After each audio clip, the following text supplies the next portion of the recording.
Assalamualaikum warahmatullahi wabarakatuh. Bismillahirrahmanirrahim. Alhamdulillahi rabbil alamin. Wassalatu wassalamu ala ashrafil anbiya'i wal mursalin. Sayyidina Muhammadin wa ala alihi wa ashabihi ajma'in, amma ba'du.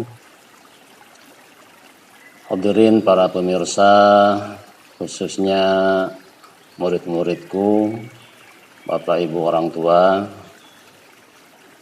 Pertama, marilah kita senantiasa panjatkan puji syukur kehadirat Allah Subhanahu wa taala. Alhamdulillah, pada pagi ini, hari ini kita memasuki 10 hari terakhir atau asyrul awakhir min Ramadan. 10 hari terakhir bulan Ramadan, yang dengan demikian kita sudah menyelesaikan 2/3 dari ibadah kita. Hadirin rahimakumullah, kalau kita perhatikan, kita lihat ada suasana keramaian di 10 terakhir ini. Keramaian pertama adalah sebagian dari umat Islam yang sibuk untuk mempersiapkan Idul Fitri atau Lebaran, sehingga di mana-mana, di pasar, pusat perbelanjaan, di mal dan sebagainya, 10 terakhir ini begitu penuh. Seolah-olah hari Idul Fitri itu harus dirayakan dengan semeriah mungkin, dengan segala pernak-perniknya, mempersiapkan makanan, kue, pakaian, dan sebagainya. Sebagian umat Islam ini seolah-olah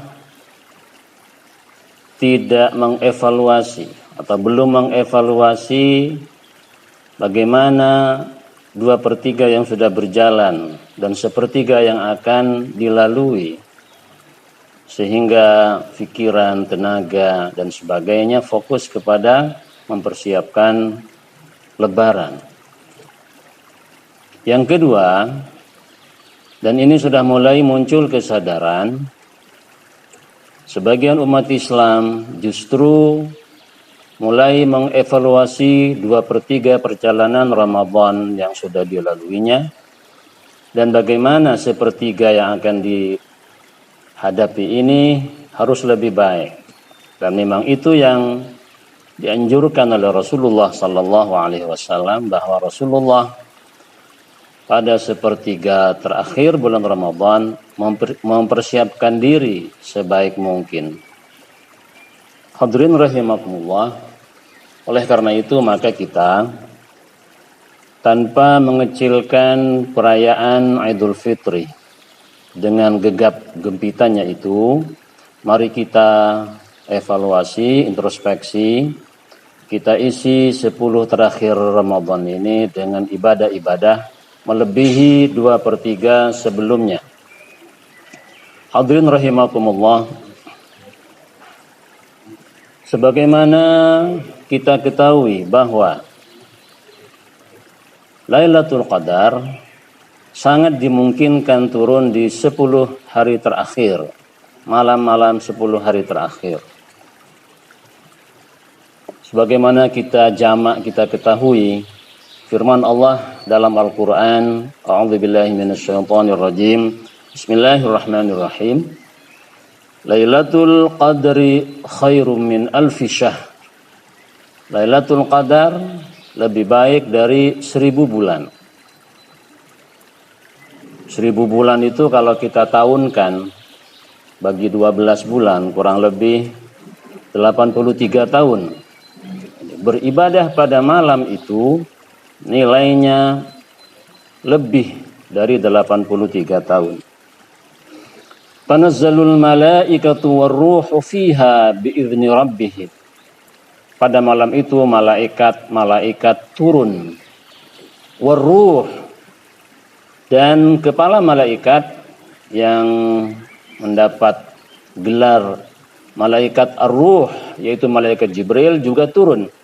Jadi para malaikat dikepalai, dipimpin oleh malaikat Jibril turun untuk apa?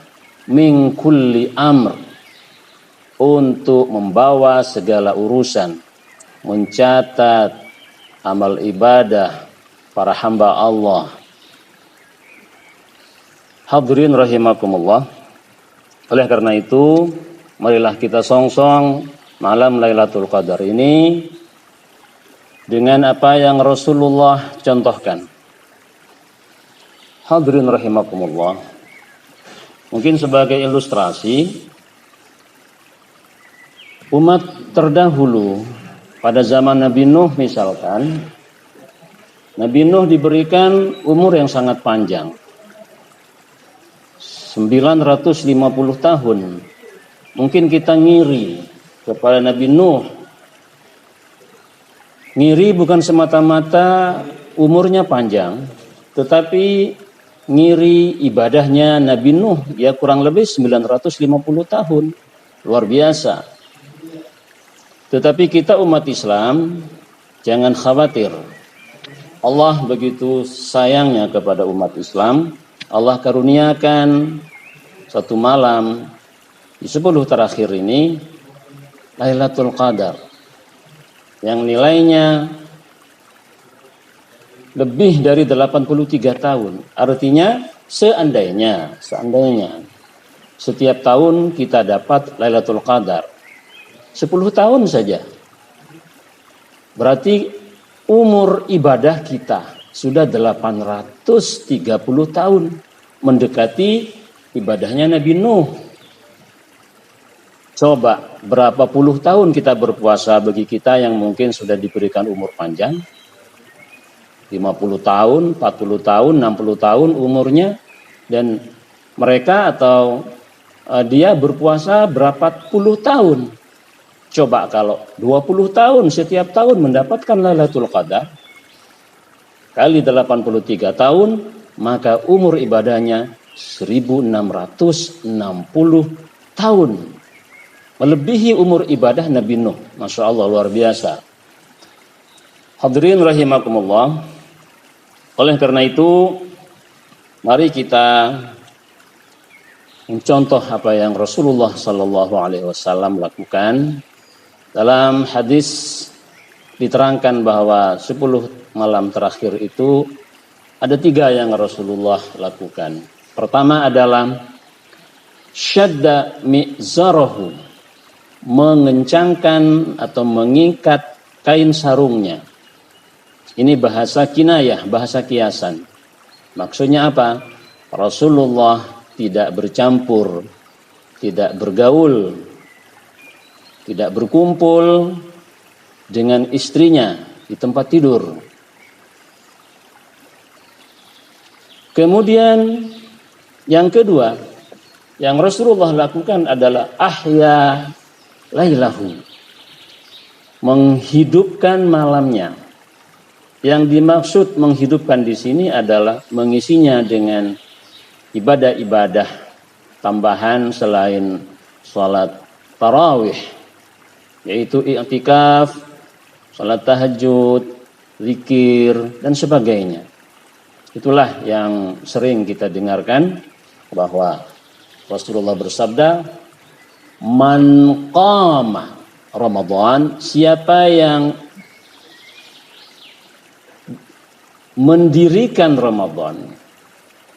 Mendirikan di sini mengisinya dengan berbagai macam ibadah. Ada yang hadis sebelumnya man shama Ramadan, ada juga man qama Ramadan. Siapa yang menegakkan, mengisi Ramadan, ghufira lahu, man qama Ramadan imanan wa ihtisaban, dengan dasar iman dan mengharap ridha Allah, ghufira lahu ma taqaddama min dzambi, diampuni dosa-dosanya yang telah lalu. Hadirin rahimakumullah. Ada satu hal yang mungkin jarang kita perhatikan, yaitu di Indonesia ya, hampir seluruh stasiun TV pada malam-malam dini hari sampai dengan subuh itu mereka tayang dan menawarkan program-program bagaimana menarik pemirsa supaya lebih banyak untuk mengejar rating. Nah, kadang-kadang kita kurang peduli untuk memilih mana di antara program-program itu yang bernilai ibadah. Karena di antara TV itu memang ada yang menayangkan acara-acara keagamaan, ceramah, kemudian tausiah, talk show dan sebagainya. Tapi ada sebagian TV yang acaranya hahaha, hihihi, sekedar lucu-lucuan, sekedar lawakan. Coba bisa dibayangkan hadirin rahimakumullah, anggaplah pada malam itu turun Lailatul Qadar. Kemudian kita sedang menonton acara yang tidak bernilai ibadah. Misalkan kita nonton acara yang hiburan, hahaha, hihihi. Kemudian turun Lailatul Qadar. Jadi malaikat terbang, tadi kan malaikat turun ke bumi, tanazzalul malaikatu warruh. Turun. Mencatat malaikat, kita sedang ketawa.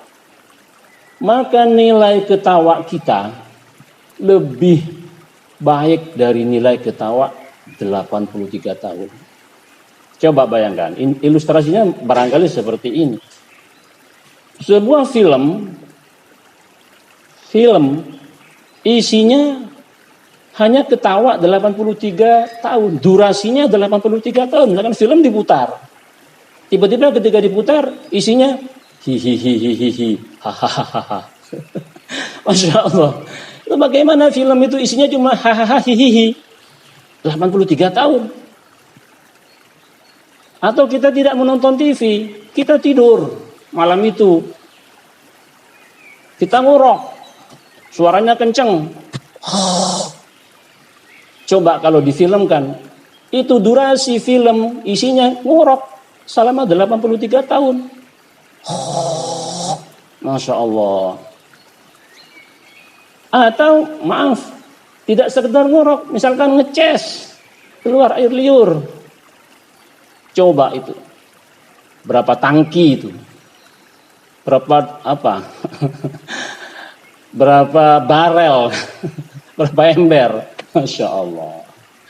Hadirin rahimakumullah, ini juga peringatan bagi saya pribadi, karena di rumah mungkin kita tidak lepas dari TV, supaya berhati-hati, kita harus bijak memilih mana acara-acara yang bernilai ibadah, bernilai bertambahnya iman taqwa, bertambahnya ilmu pengetahuan kita.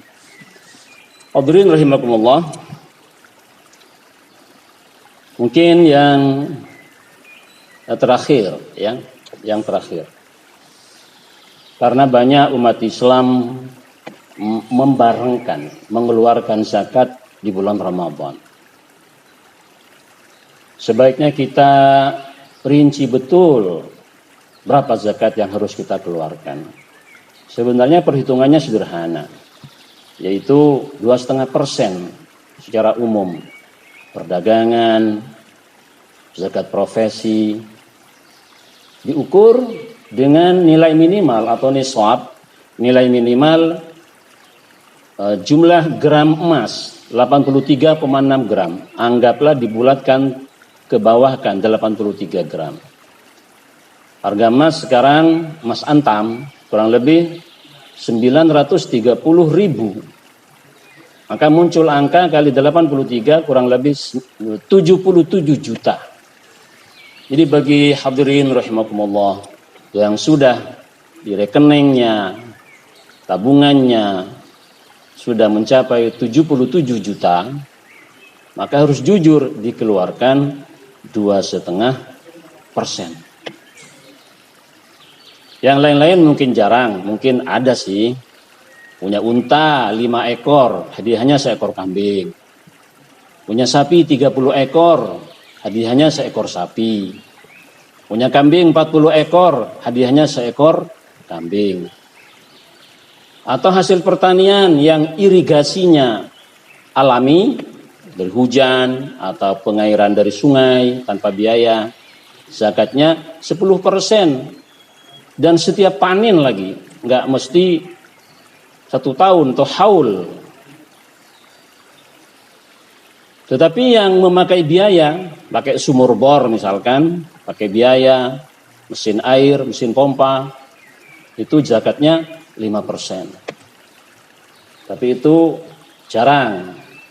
Rata-rata kebanyakan muzaki adalah profesi atau dagang. Hadirin rahimakumullah. Sekali lagi mungkin sebagai penutup dari kuliah singkat ini, marilah kita mengakhiri 10 terakhir Ramadan ini tidak terfokus kita pada Lebaran. Kalau boleh saya umpamakan, Lebaran itu kalau orang sekolah, orang kuliah, sama seperti wisuda. Pakai toga, pakai baju wisuda, digeser sedikit tali topi toganya. Seandainya ada seorang mahasiswa waktu kuliah rajin, nilai-nilainya bagus, IP-nya nyaris sempurna, 3,9 bahkan sempurna 4. Tiba-tiba mahasiswa ini tidak ikut wisuda, mungkin karena sakit dan sebagainya. Pertanyaannya, apakah angka nilai berubah? Tidak.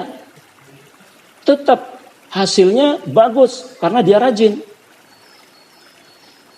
Sebaliknya, ada mahasiswa nilainya pas-pasan, tapi dia ngebet mempersiapkan wisuda, pakaian yang bagus, disiapkan kamera yang bagus untuk selfie, potret.